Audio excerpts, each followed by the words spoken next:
Hello friends, this side is Priyanka. Welcome to my channel achiever same. तो friends, अब हम chapter 5 की तरफ बढ़ेंगे, जिसका नेम है conservation of plants and animals. Class 8th का है ये चैप्टर। इससे पहले मैं चैप्टर 1 से 4 तक चैप्टर कंप्लीट करा चुकी हूँ। ये मेरे नोट्स हैं, आप लोग प्लीज़ इसको अपने, अगर आप हैंड रिटन नोट्स चाह रहे हैं तो प्लीज़ आप लोग इसको जो है देख सकते हैं।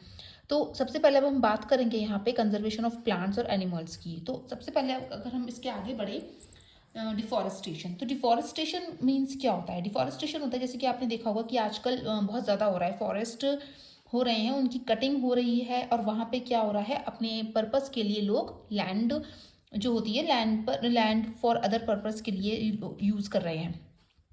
ठीक है फ्रेंड्स, तो इसी प्रोसेस को हम क्या बोलते हैं? डिफॉरेस्टेशन बोलते हैं। ठीक है, फॉरेस्ट में जो ट्रीज वगैरह होती हैं वो काटे जा रहे हैं। ठीक है, जैसे कि अब इससे क्या होता है हमारा कि जैसे कि वहाँ पे बिल्डिंग बनाई जा रही है, उसको हटाकर, ठीक है, फर्नीचर्स एंड जो वहाँ की लकड़ियाँ होती हैं उससे फर्नीचर्स बन रहे हैं। ठीक है, एंड क्या होता है कि कल्टीवेशन के लिए वहाँ प्रोक्योर हो रहा है लैंड। ठीक है, तो यही चीज़ को हम डिफॉरेस्टेशन कहेंगे। अब हम आगे बढ़ेंगे यहाँ पे कि बायोडाइवर्सिटी क्या होती है। तो बायोडाइवर्सिटी क्या होती है? जहाँ पर लिविंग ऑर्गेनिजम्स की अलग अलग वैरायटी होती है, वो एक स्पेसिफिक एरिया में पाई जाती है, उसी चीज़ को हम बायोडाइवर्सिटी कहेंगे। ठीक है फ्रेंड्स, एंडेमिक स्पीशीज क्या होती है? एंडेमिक स्पीशीज वो स्पीशीज होती है जहाँ पर केवल पर्टिकुलर एरिया, वो स्पीशीज होगी जहाँ पे केवल पर्टिकुलर एरिया में जो स्पीशीज जो है पाई जाती हैं, वो हमारी एंडेमिक स्पीशीज कहलाती हैं और आपको कहीं नहीं मिलेंगी। एक्सटिंक्ट स्पीशीज क्या होती है? एक्सटिंक्ट स्पीशीज होती है कि जो पास्ट में जो चीज़ें प्रेजेंट थी, जो चीज़ें पास्ट में प्रेजेंट थी लेकिन अब क्या हो गई हैं, कंप्लीटली वैनिश्ड हो गई हैं, उसी चीज़ को हम क्या कहते हैं? एक्सटिंक्ट। उसी चीज़ को हम क्या कहेंगे? एक्सटिंक्ट स्पीशीज कहेंगे, कि पास्ट में तो थी बट अब यहाँ पे मौजूद नहीं है। ठीक है, कंप्लीटली वैनिश्ड हो गई हैं, तो उसको हम कहेंगे एक्सटिंक्ट स्पीशीज। ठीक है फ्रेंड्स, अब हम बात करते हैं यहाँ पे फ्लोरा एंड फोना। तो फ्लोरा की अगर हम बात करें, फ्लोरा एंड फोना का, फ्लोरा से मतलब है यहाँ पे प्लांट्स, फोना से मतलब है यहाँ पे एनिमल्स। ठीक है, तो प्लांट्स और एनिमल्स जो अपने एक पर्टिकुलर एरिया में पाए जाएंगे, उसी चीज़ को हम कहेंगे उस एरिया के फ्लोरा एंड फोना, जो कि अभी हम इसके आगे पढ़ेंगे। ठीक है फ्रेंड्स, आई होप ये आपको समझ में आ रहा होगा। तो हम इसके आगे बढ़ते हैं। अब हम यहाँ पे बात करेंगे फ्रेंड्स बायोडाइवर्सिटी। तो बायोडाइवर्सिटी क्या होती है? बायोडाइवर्सिटी अभी हम लोगों ने पढ़ा कि लिविंग ऑर्गेनिजम्स की जो वैरायटी होती है वो पाई जाती है, एक स्पेसिफिक एरियाज में पाई जाएगी, उसको हम कहेंगे बायोडाइवर्सिटी। अब हम बात करेंगे यहाँ पे बायोस्फीयर रिजर्व, जो कि आपको दिख रहा है। तो बायोस्फीयर रिजर्व क्या होता है? कि प्रोटेक्टेड एरिया होता है प्लांट्स एनिमल्स का एंड वाइल्ड लाइफ का। ठीक है, तो और क्या होता है कि यहाँ पे जो ट्राइबल्स की जो ट्रेडिशनल लाइफ है वहाँ पे भी हम इसको रखते हैं बायोस्फीयर रिजर्व में। तो इसको हम क्या कहेंगे? Biosphere reserve. सबके अपने अपने प्रोटेक्टेड एरियाज होते हैं, तो इसी चीज को हम कहेंगे बायोस्फीयर रिजर्व। ठीक है फ्रेंड्स, अब डेजर्टिफिकेशन क्या होगा? तो डेजर्टिफिकेशन होगा कि जहां पर सॉइल, मतलब सॉइल इरोजन जो है, वहां पे क्या होता है, लेस ह्यूमस, और सॉइल जो होती है वो क्या हो जाती है? इनफर्टाइल हो जाती है।